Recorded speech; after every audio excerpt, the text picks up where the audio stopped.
All right, let's move on with our program right now. And the America's Future Series is now delighted to welcome back, yes, indeed, Zaheer Ali. Are you there someplace? Yes, indeed. How about that? And the Relativity Space gentleman that is representing Relativity Space is Tim Ellis. So Zaheer and Tim, I guess we're going to have a little conversation. We like to refer to it as a fireside chat. Here in the middle of the summer, it's 90 degrees here in Dallas, Texas today. But hey, it says fireside chat, so we're going with it, fellas. Thank you again for being a part of this America's Future Series.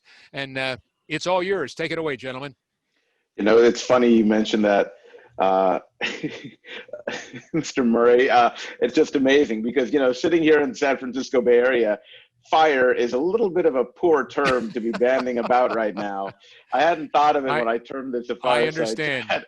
Well, I totally understand. My daughter lives in Santa Monica, down in the Los Angeles area, so I totally understand. Have heard a lot about all that you're having to endure. So please know our thoughts and prayers are with you all, and stay safe, my friend, and take it away. Again, we're delighted to welcome you on behalf of America's Future Series. Thank you so much for being with us here on this Wednesday. Thank you. And so we've got Mr. Tim Ellis here, co-founder and CEO of Relativity Space. It is the first autonomous rocket factory.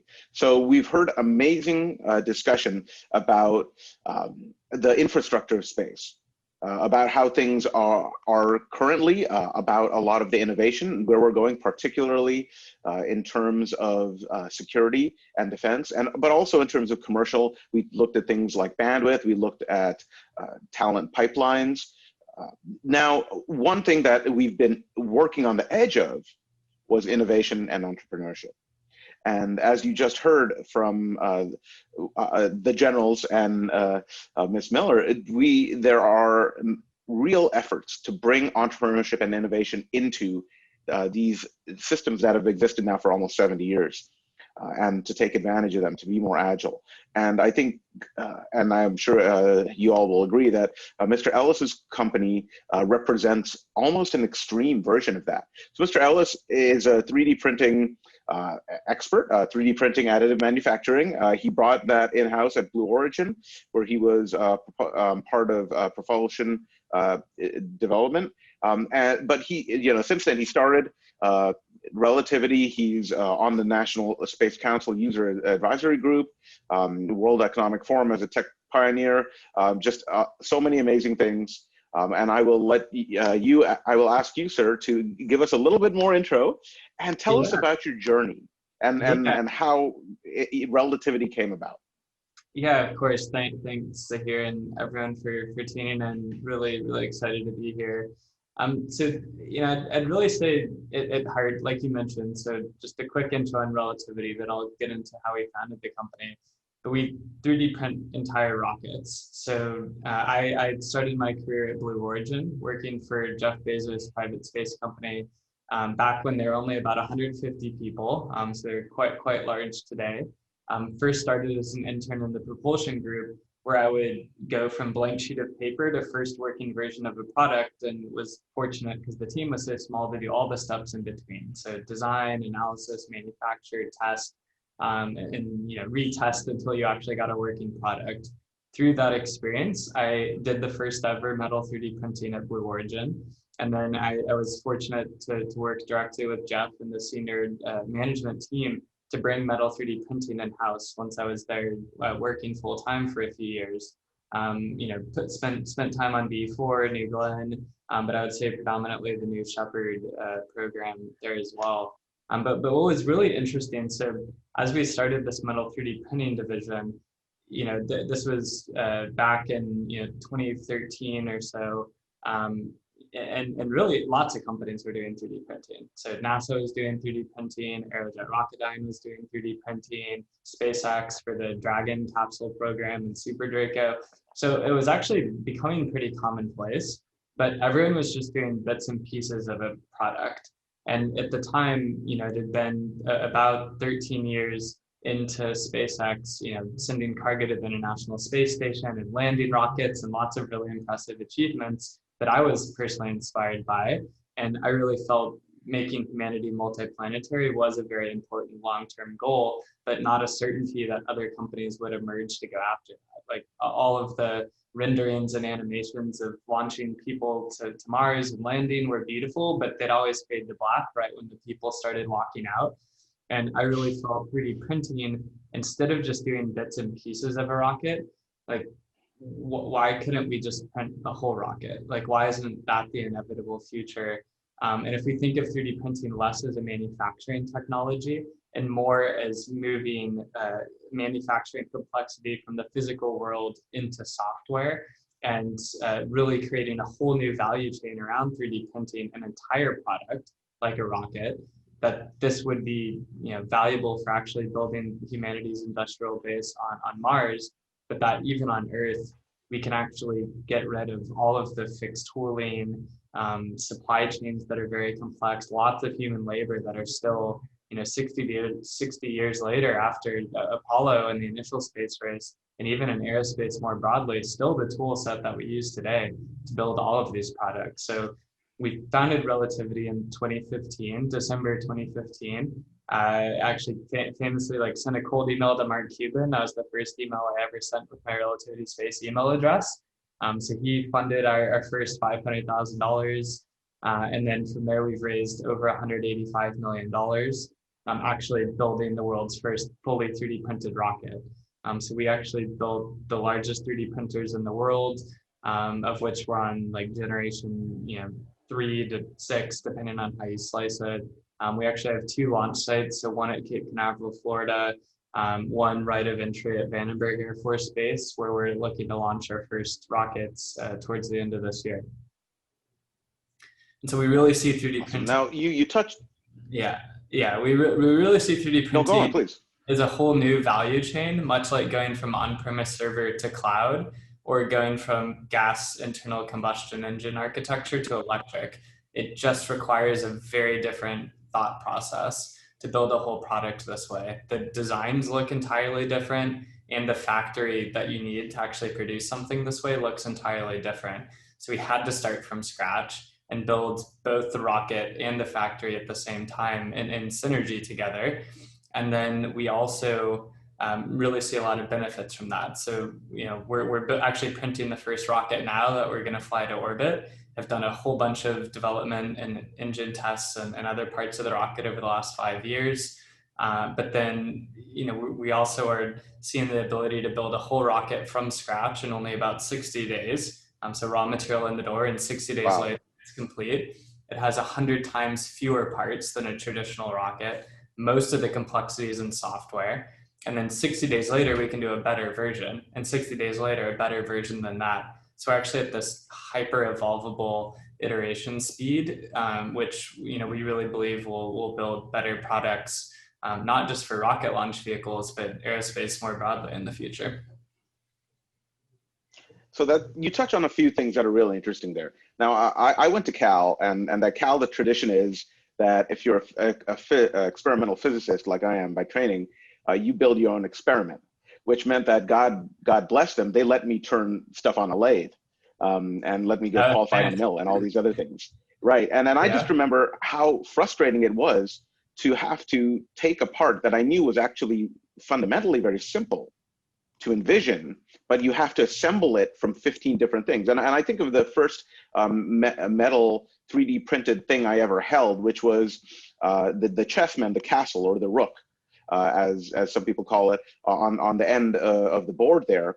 And they had little stairs going up the inside of it that I could shine a flashlight all the way up through. It was remarkable. I said, holy cow, this is like the videos of the guys with the little picks doing the ball inside of a ball, right? It's changing the way we can envision design, not just the manufacturer. So what I wonder is, right, when you think of ages of humanity, we name them after materials, right? Stone Age, Bronze Age, Iron Age. But at some level, what that tells you is what and how you make things, right? Yeah. And so I'm really curious as to how you see additive manufacturing, not just in terms of what it does for the rocket, but how is it going to change aerospace in general? And how do you see that enabling the commercialization of space? Yeah, so I mean, I think great question. So I think the first thing is I strongly believe that additive manufacturing and 3D printing will be the most disruptive technology in our lifetime for aerospace. I think the way people should think about it is more transitioning from physical complexity to software or bringing automation into aerospace. So if you look at most other industries, it's really interesting. DARPA has collected data over the last 50, 60 years. There's plots you can go find online about it, where they track product complexity across different industries over time, and then how many months it takes to design, iterate, and test new products. So if you look at automotive and silicon fab and aerospace, over the last 60 years, all of them have gotten many orders of magnitude more complex with total part count and lines of code, which I think makes sense. But silicon fab has handled that very, very well. It's actually about the same 20 months or so to design, build, and test today as it did 60 years ago. Automotive is actually about 4 times faster, and then aerospace is 3 times slower. So it actually looks Oh, wow. It's gone the wrong direction. Yeah, it's actually 3 times slower. And I think the reason for that is aerospace has not adopted automation. And I think there's a good reason for that too. I mean, these are, rockets and aircraft and fighter jets and missiles. These are like very complicated products with hundreds of thousands to millions of individual piece parts. They're produced in some reasonable quantity, but 50, 60 a month is still not the same as hundreds of thousands of cars per month. And so there's really no answer for automation, and 3D printing is actually automation for aerospace. So when you think about the 100 times fewer parts that we're able to do for a rocket, we have no fixed tooling at all. So all of the CapEx and factory we build for our first rocket, Terran 1, is directly transportable to any other product that's of similar size and kind of scope as a rocket. And so I think that's how additive is going to change the aerospace industry, is that it's really allowing you to actually bring automation into aerospace in one fell swoop, which just there has not been a great solution for before. And of course, that's going to speed up the rate of innovation, and I think solve that core problem that DARPA has been looking to solve. Thank you, Tim. Now I want to change gears a little bit, or maybe kick it up a gear or two, and sure, zoom out from the factory, and take a ride on that rocket that you're building, and now look at saying, okay, now we've talked about on Earth, what this is going to do on Earth. What about, and this is similar to the question I asked my panel earlier about, okay, we're getting into refining how we get there. Now it's going to turn into what do we do there? How does it affect Earth? How do we do things in that space? We heard the previous panel discuss at some very interesting length the space debris challenge. And then third of all, how do we go past? How do we go to cislunar and past cislunar? Right? If we want to go do we talk about $1 trillion economy in 10 years, right? If we go and pull down one asteroid with the right amount of lithium on it, that's $1 trillion right there, right? But how do you get there, and where do you pull it down to? You don't want to pull that down to Earth. Are you going to pull it down to Mars or the Moon? And how do you process it there, right? So you shared with me some great thoughts when we spoke previously about that, and I'd love for you to share that kind of roadmap for how 3D printing is going to enable things in orbit, where we have the challenges of low gravity, and then even off world on other worlds we still have low gravity issues, different atmospheres, temperatures, and how you see additive manufacturing adapting to that, and then enabling things like habitat and process. Yeah, no, of course. I think lots to talk about there. I think the first thing is what is inevitable and unlikely to change in the future. And so, with additive, and we even had this thesis back 5 years ago when we founded Relativity, what's the ideal factory or where you actually build stuff on another planet, whether it's the Moon or Mars or in space. I mean, it needs to be small, lightweight, so you could actually launch it there and land it on another planet. It needs to be able to produce a wide range of products with very little human labor and involvement. and have intelligence built in to adapt to probably uncertain conditions that will change because we don't have perfect data on it or can qualify systems on Earth. So you take all those parameters, I think those are very unlikely to change with time, especially because human labor will be extraordinarily scarce on other planets or the moon or in space for a while. So all of those parameters describe a very intelligent 3D printer. And so that's why I strongly believe that has to be what system makes that future happen. As it turns out, all of those parameters also define a pretty dang good business on Earth too. So I think there's a lot of good synergy to actually get to that future. I think asteroid mining, yeah, you mentioned that. I just feel like the companies that actually launch stuff to space will be able to capture a lot of that value chain. You're kind of seeing it now with SpaceX doing Starlink, of which I'm a big believer in, building their own satellites, launching their own things, building even bigger rockets that are cheaper and lower the cost to orbit. I think that trend will just continue. And I think, launch vehicle companies, it's a good place to start because it is one of the higher barriers to entry for the entire economy. And once we get lower cost launch to orbit, that will really open up a lot of possibilities. I think the other interesting thing with that, so those are some inevitable parameters, I believe, for building off planet. I think there's also inevitable parameters for things that fly. Like you actually want things to be as lightweight as possible. Right. That tends to involve fairly organic looking structural shapes that are highly algorithmically optimized via computer algorithms. So there's a synergy there happening kind of between that organic shaping. Yeah, they can only be made via 3D printing. You also want to use the strongest possible materials, which sometimes are very difficult to manufacture classically. And then you add all of that up, and it actually means every single version of the next rocket we make, and the one after that, and the one after that, that weighs less and can actually carry more payload, will take less time to print and thus be cheaper. So it's actually highly incentive aligned for any single product that actually uses energy and uses, propellant or even battery and electric energy. You're highly incentivized to make the product cheaper over time and have higher performance with 3D printing when you do it at scale for a whole product instead of just bits and pieces. So yeah, I think all of that combined really gets you to capabilities that just won't exist. I think more concretely, we're starting by launching satellites to orbit at Relativity. So we're now, to our knowledge, the most pre-sold rocket in history before ever flying to space as a company with Terran 1. We've got a few great customers. We've got Iridium, Telesat, Spaceflight Industries, a company named Momentous, and then also MuSpace. And then we're working with the US government, of course, as well, and hope to be a great customer there too. But yeah, all of that is because we're actually able to 3D print a bigger payload fairing. So last year, we had a few customer requests that physically did not fit in our old rocket design. So it's about 1,250 kilogram payload to low Earth orbit for $12 million.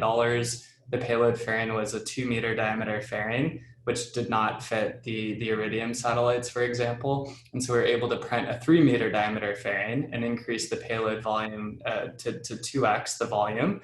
And that required no fixed tooling change whatsoever. We had to slightly tweak the diameter of the vehicle, where the common dome was for the propellant tanks. All of that was done with no fixed tooling change. And we had to rerun some coupled loads analyses and other sort of, guidance, navigation, control, and trajectory analysis. But other than that, that was all in software. And we are creating the software for developing our rocket, knowing that those parameters will change too. And so actually,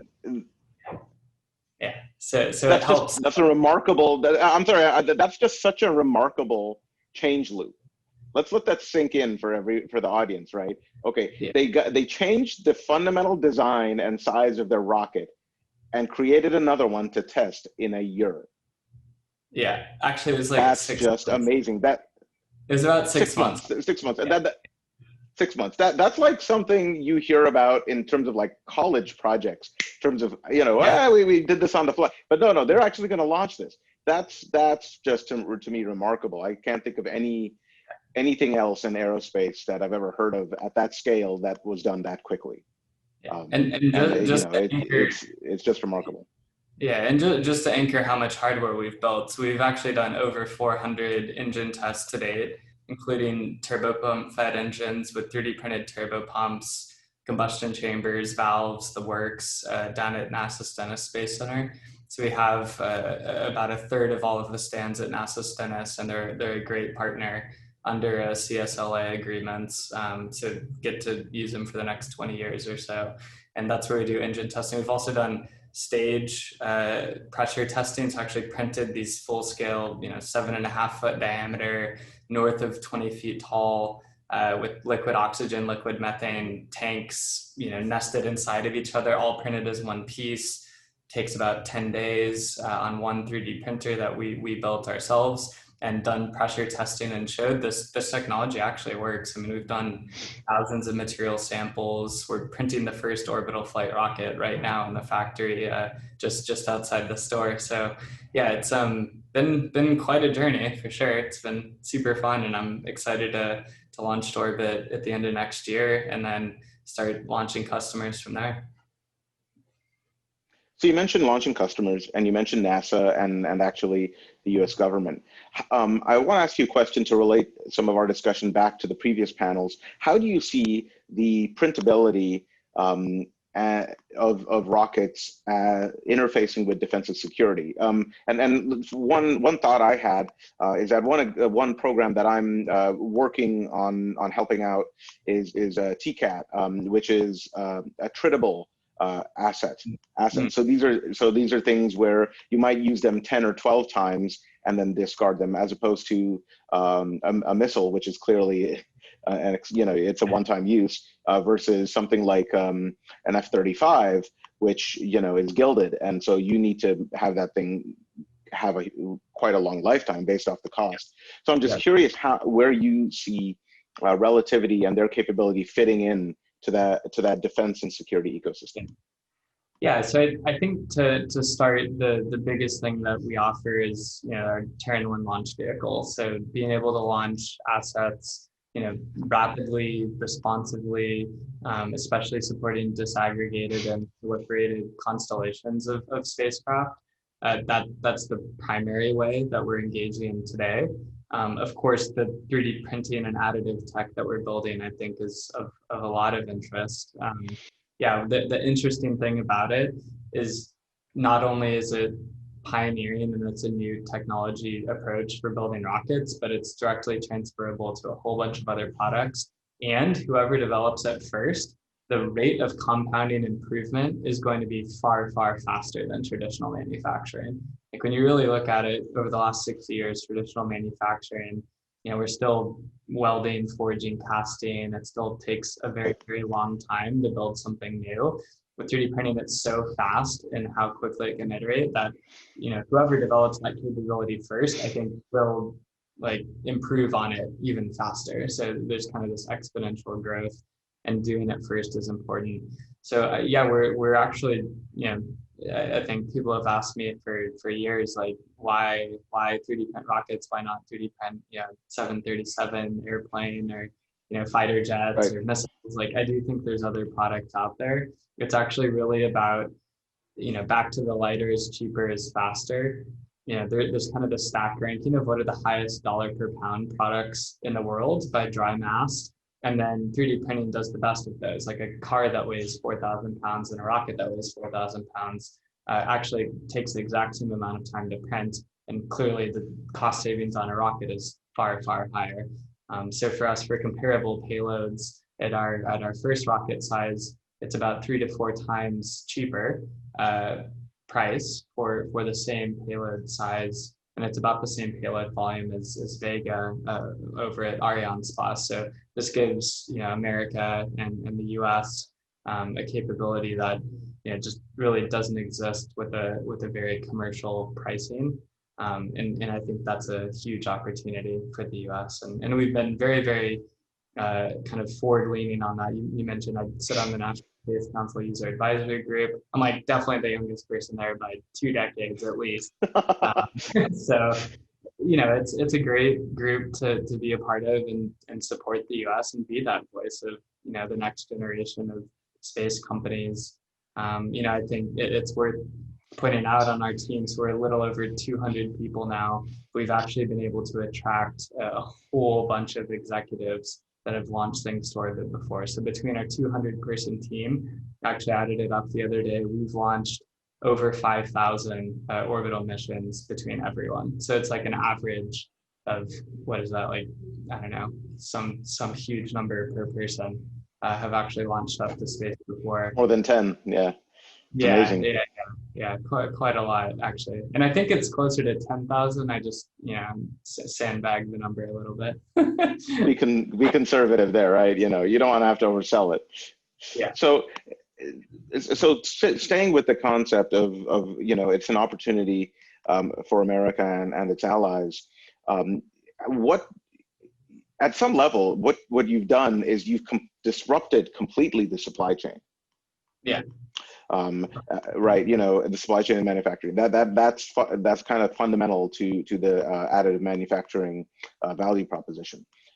How, when you look around the rest of the space ecosystem, what other opportunities for innovation do you see that you know, you're not going to address, but you're like, wow, it'd be really great if somebody jumped in with something disruptive here, or hey, that's something disruptive that could be done over there. Of course, you have a company you have to usher, you know. So you're a bit busy.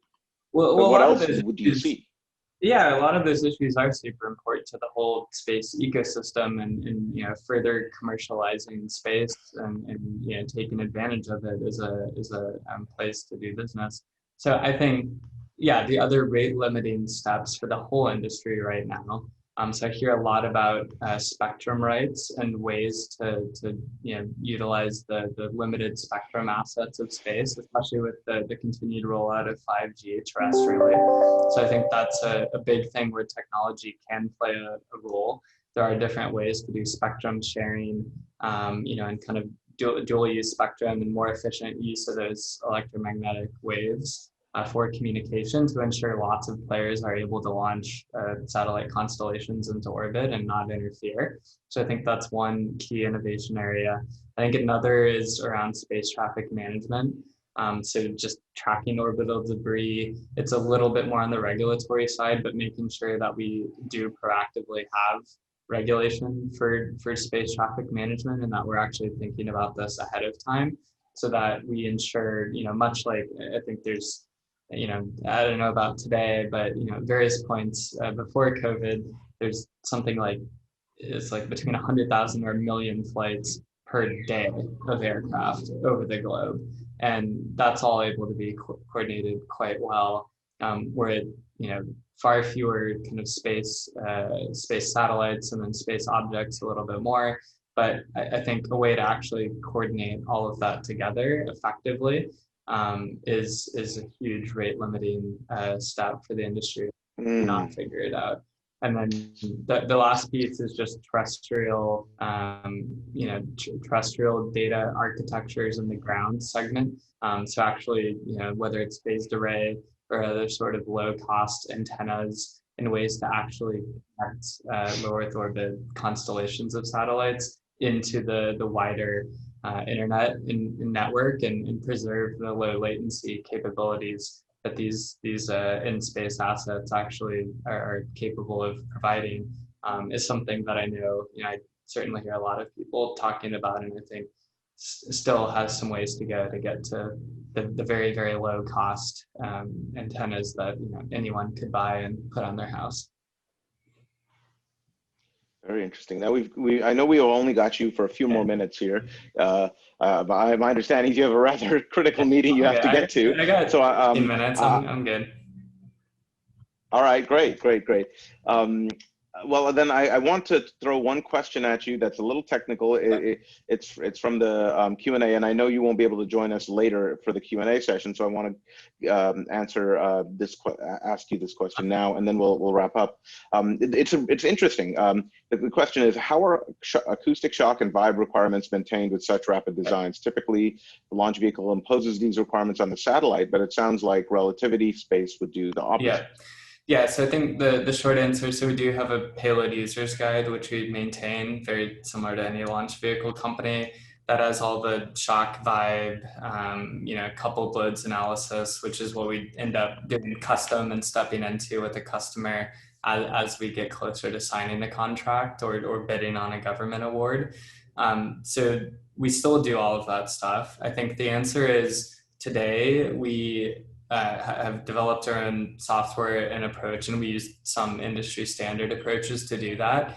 But over time, we actually want to develop tools that will do qualification, not just by having to qualify every single physical iteration that we build, but we actually have windows of designs where we won't have to physically requalify, but we'll requalify through analysis or through similarity. Right. Right. I think that's the vision, is that we are able to qualify through similarity for a certain range of designs. So it's not like, I mean, I'm sure going from a 3-meter payload fairing to like a 5-meter fairing, for example, like that's going to be a pretty big redo, but for little shifts and changes, we can be more flexible than a traditional launch company. Like we can and have done things like add stiffeners inside of a second stage and a payload adapter fitting like path, or specific features within a fairing for acoustic for specific customers, and we can actually do that where that's just not possible cheaply, at least traditionally. Very cool. So one other question that I had, that again based off of some of our discussion, is a little bit of advice to other innovators and entrepreneurs. Yeah, as an innovator and entrepreneur yourself, because right, space is viewed as the domain of big budgets, and so it can seem intimidating. You want to start a software company, all you need is a laptop and a few of your friends, right, and maybe some ramen, right? But space is a little different. So what advice would you have to help shape people's thinking about how to attack some of these opportunities as an entrepreneur? Yeah, it is super capital intensive.